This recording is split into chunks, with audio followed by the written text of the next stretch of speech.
Welcome to the PracticeBloom podcast. We supply breakthrough marketing tips and techniques for those medical practices looking for more patients and more profits.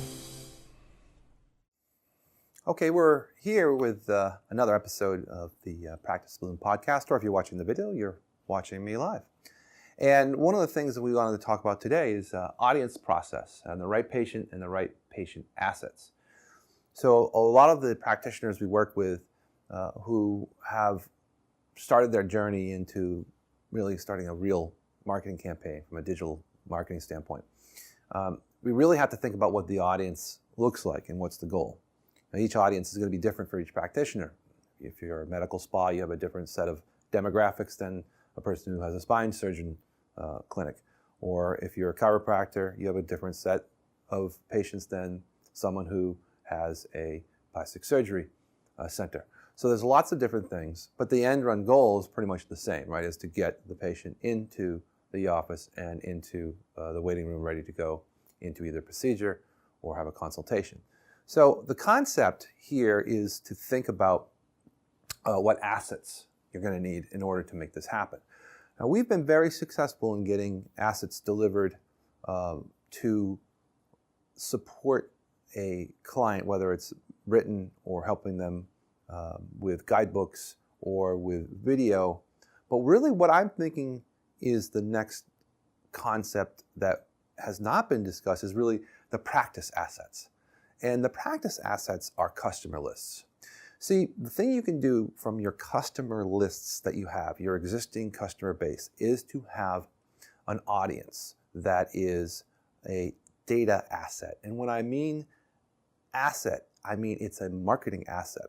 Not to that existing list, but around that list. Because there's so much eloquence today in marketing. Especially we're talking about Facebook here, the way that Facebook can now gather audiences by interests, demographics, socioeconomic participation, things that they see because of the click patterns and their movements and their engagement. There's a lot more that you can do. So think about your assets as not just your physical assets from a video or text, but your actual customer list is a monster asset to use. So what these assets can do is create these lookalike audiences and avatars, and we can build structure around that. And that's really where we can start to expand and get into new patient bases quickly by taking a look at some very interesting aspects of these audiences. Now, these audiences make up a huge demand curve of people who are out there. The fact in the major metropolitan areas, there's millions of people. There's an unlimited amount of patients. The question is how do you get them in your stream? How do you get them to visually find you?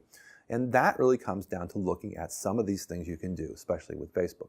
Now, the basics of just looking at this, if you even think about some of the ways that things are connected.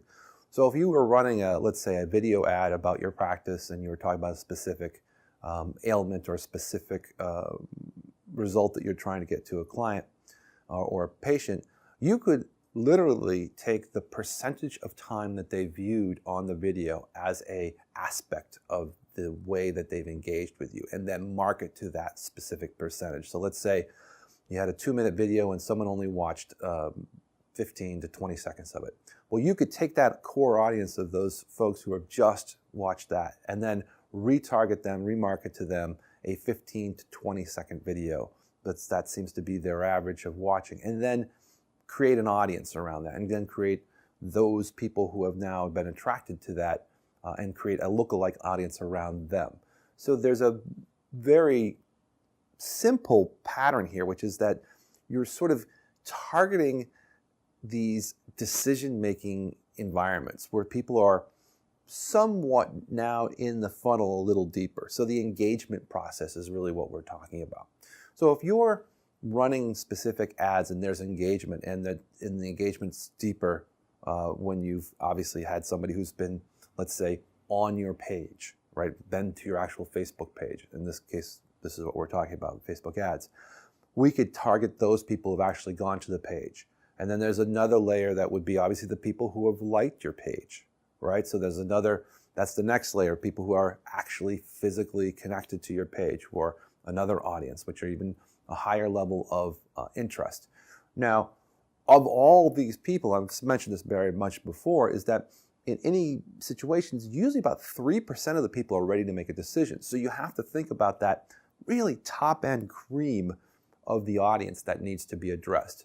And if you have a wide enough audience and a large enough palette of different variations of these lookalike audiences, the ability to then reach those people who are ready to make decisions is a lot greater. So let's think about this. The people who spend the most time are obviously the most engaged and are obviously the ones that are down the funnel the furthest. But how do you get to those people? Well, we can look at this as basically being 4 audience types. So you've got your first one is the people who are already in your funnel, which are your existing people that are on your list or on your email list. So those people are already your clients. Those are existing clients. Those are the referral bases. Those are the real ones that start some of these conversations where you would get in the massive amount of existing customer connection. Then the second layer below that is the people who are engaged. So that might be people who have gone to your website, gone to your Facebook page, gone to your ad or your landing page. These are people who have engaged with you. And those people should be targeted or retargeted, as we say, and pixeled so that they actually have now an ability to be followed by your marketing team or by your actions that you would do with marketing. In Facebook, you would retarget. In Google, you would cookie their browser. And if they've been to your website, they might have obviously given you an email, so now you can email them. Then the third level of audience is the cold audience. Now, those are the people who, again, have not even been near your site, don't know about your site, but there is a lookalike to them. So we, especially in Facebook, we can take the audiences that we see, the data that you have, put it into Facebook, and then it will basically map to the same aspects. And those aspects might be some elements that are very much the same, especially if you're in sports medicine. There's a lot of people who are in very, let's say, high endurance athletes and high levels of activity that would be interested in, let's say, a sports solution. Or in the medical spa, you could have people who are interested in fashion and beauty and have elements in their environment that look alike to your existing client deck. So you have to think about the data that's out. Very, very eloquent systems have been built to just basically build out these algorithms so that Facebook and other properties that are out there who are coming right behind are going to be able to target very specifically. Then the fourth and last audience are people who are just in the same interest group. And so even with Facebook, there's ability to market towards interest. So if you're, again, endurance athletes, well, you can market towards that interest. Spa, again, you can market towards these environments where there's fashion and beauty, where there's interest level. And then obviously you have your geo-targeting, so you could hyper-target it within your own zip code. And again, it's awareness and ability to build. So again, looking through the audience process, the right patient, the right assets. So consider your database, your core group of customers and patients that you've seen as the core asset that then you can build on. Hope this helps. We'll see you in the next episode. So if you're considering new growth for your practice, go to PracticeBloom/start, and we can get you your free assessment. We can go through everything that relates to your product, your services, your competition, your website, your marketing, and we'll send you a great video that overviews everything. And we'll get you a report that will show you what you need to do to improve everything and start to grow your practice.